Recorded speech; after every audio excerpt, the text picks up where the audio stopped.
Assalamualaikum warahmatullahi wabarakatuh. Perkenalkan saya Azahra Ismi Nur Azizah dari kelas 2B dengan NIM 12321000042. Di sini saya akan memaparkan hasil dari tugas artikel yang berjudul Mengembangkan Motorik Kasar Anak Usia Dini Melalui Permainan Tradisional. Kehidupan anak-anak telah berubah secara signifikan dari masa lalu ke masa kini. Dulu anak-anak lebih banyak bermain di luar dengan teman-temannya menggunakan permainan sederhana yang dibuat sendiri dari bahan-bahan alami. Teknologi yang masih terbatas membuat mereka memiliki waktu lebih banyak untuk bermain dan menikmati masa kanak-kanak mereka tanpa tekanan. Selain itu, permainan tradisional yang kaya akan nilai budaya dan manfaat bagi perkembangan motorik serta kognitif anak mulai terpinggirkan oleh permainan modern. Permainan tradisional tidak hanya menghibur, tetapi juga mendukung perkembangan keterampilan motorik kasar dan halus anak. Oleh karena itu, pelestarian permainan tradisional menjadi penting untuk menjaga warisan budaya dan mendukung tubuh kembang anak yang sehat. Motorik diartikan sebagai suatu peristiwa yang meliputi keseluruhan proses-proses pengendalian dan pengaturan fungsi-fungsi organ tubuh. Perkembangan motorik itu sendiri terbagi menjadi dua, motorik kasar dan motorik halus. Di sini kita akan membahas sedikit tentang motorik kasar. Motorik kasar adalah gerakan fisik yang membutuhkan keseimbangan dan koordinasi antar anggota tubuh dengan menggunakan otot-otot besar. Gerakan motorik kasar misalnya berjalan, berlari, melompat, merangkak, berjinjit, dan mengayunkan tangan. Pentingnya perkembangan motorik kasar pada anak dikarenakan bahwa perkembangan motorik kasar ini akan berkaitan atau berdampak pada perkembangan anak ke depannya.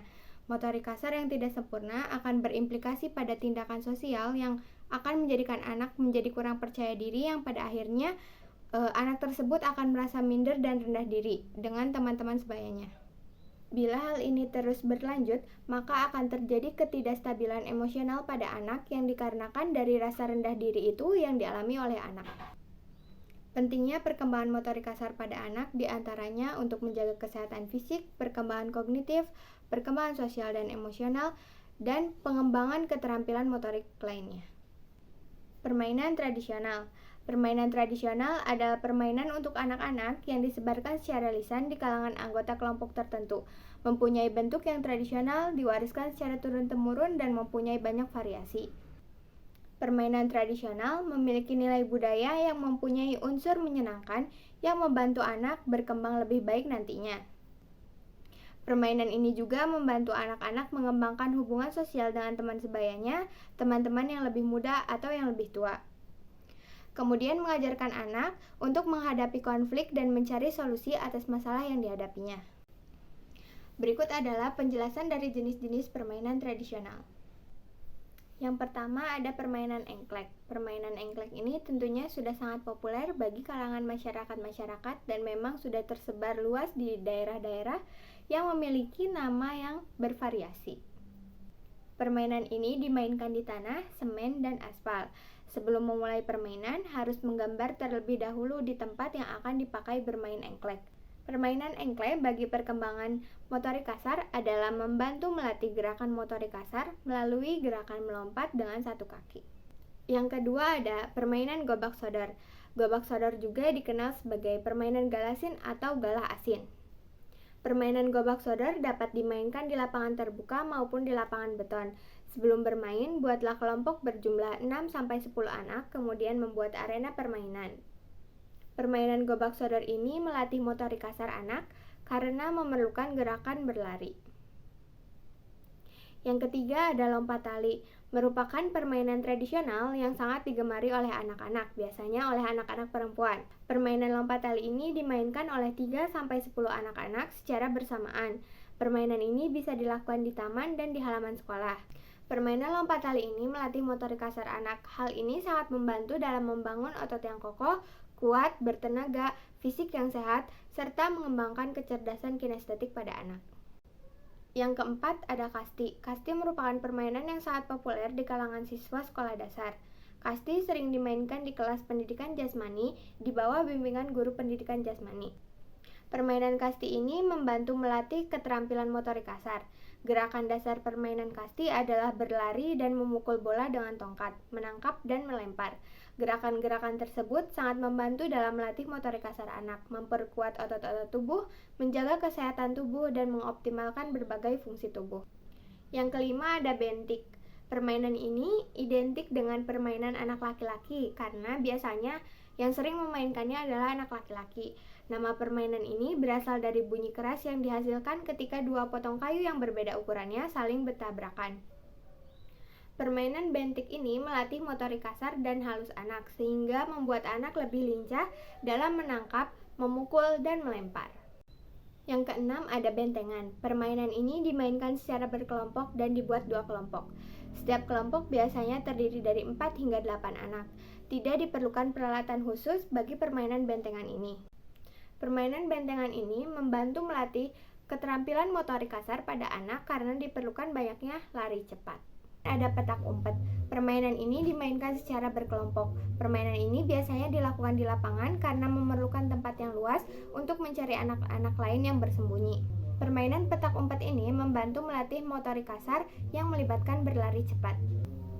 Kedelapan ada permainan kelereng. Permainan ini sudah ada sejak zaman Mesir kuno pada tahun 3000 sebelum Masehi. Permainan kelereng dulunya merupakan benda yang tidak bisa dipisahkan bagi anak laki-laki. Meski masih banyak anak-anak yang bermain kelereng, namun permainan kelereng sudah tidak sepopuler dulu, terutama di kalangan anak-anak perkotaan. Permainan kelereng ini membantu melatih motorik anak, baik motorik halus maupun motorik kasar, dengan cara menjentikan kelereng dan mengambil posisi yang benar dalam mengibaskan kelereng. Kemudian ada permainan egrang. Permainan ini menggunakan dua batang bambu panjang yang diberi pijakan di ketinggian tertentu. Anak-anak berdiri di atas pijakan tersebut dan berjalan menggunakan egrang. Permainan ini membantu melatih motorik kasar dengan mengembangkan keseimbangan dan koordinasi tubuh. Yang terakhir ada permainan boy-boyan. Permainan boy-boyan yang populer disebut sebagai gebokan. Alat yang digunakan dalam permainan boy-boyan ini adalah pecahan genteng dan bola baseball. Biasanya sekitar 10 ubin yang digunakan. Permainan ini membantu meningkatkan keterampilan motorik kasar pada anak karena anak-anak banyak melakukan kegiatan berlari. Penerapan permainan tradisional pada anak bisa dilakukan melalui berbagai upaya yang melibatkan berbagai pihak seperti keluarga, sekolah, dan lain-lain. Berikut cara-cara yang dapat dilakukan oleh berbagai pihak. Yang pertama, memilih permainan yang sesuai. Yang kedua, memberikan penjelasan mengenai permainannya. Yang ketiga, mempraktekannya. Yang keempat, menggunakan variasi dalam permainannya. Berikut adalah manfaat dari permainan tradisional, di antaranya yang pertama, anak menjadi pribadi yang aktif. Kedua, berpartisipasi aktif dalam interaksi sosial di luar rumah. Yang ketiga, memberikan ajaran untuk menerima kekalahan dalam menghadapi konsekuensinya jika kalah saat bermain. Yang keempat, membesarkan anak menjadi pribadi yang kreatif. Yang kelima, mengembangkan kekuatan otot, keseimbangan, koordinasi, dan ketahanan fisik. Kemampuan motorik kasar merupakan salah satu aspek perkembangan anak yang memerlukan stimulasi terarah dan teratur untuk mendukung pertumbuhan yang optimal. Pengembangan keterampilan motorik kasar sangat penting karena mempengaruhi kesehatan fisik, perkembangan kognitif, sosial, dan emosional pada anak. Keterampilan motorik kasar yang baik dapat membantu anak menjadi lebih percaya diri dan mencegah rasa minder yang dapat mengarah pada ketidakstabilan emosional anak. Permainan tradisional ini tidak hanya menyenangkan tetapi juga mengandung nilai-nilai budaya dan pendidikan yang bermanfaat bagi anak-anak. Permainan tradisional membantu anak-anak mengembangkan keterampilan motorik kasar melalui berbagai aktivitas fisik. Misalnya, pada permainan engklek melibatkan gerakan melompat dengan satu kaki. Gobak sodor membutuhkan keterampilan berlari, lompat tali memperkuat otot-otot tubuh dan meningkatkan keseimbangan, serta kasti dan bentik melibatkan berlari, memukul, dan menangkap bola yang melatih koordinasi dan kekuatan otot. Permainan seperti bentengan, boy-boyan, dan egrang juga melibatkan banyak gerakan fisik yang membantu mengembangkan keterampilan motorik kasar pada anak. Permainan tradisional ini memainkan peran penting dalam mengembangkan motorik kasar anak usia dini. Dengan menerapkan permainan ini dalam kehidupan sehari-hari, baik di rumah ataupun di sekolah, kita dapat memberikan stimulasi yang bermanfaat bagi perkembangan fisik anak. Pendekatan yang menyenangkan membantu anak tumbuh menjadi pribadi yang aktif, kreatif, dan sehat. Mungkin cukup sekian penjelasan materi dari saya. Kurang lebihnya mohon maaf. Wassalamualaikum warahmatullahi wabarakatuh.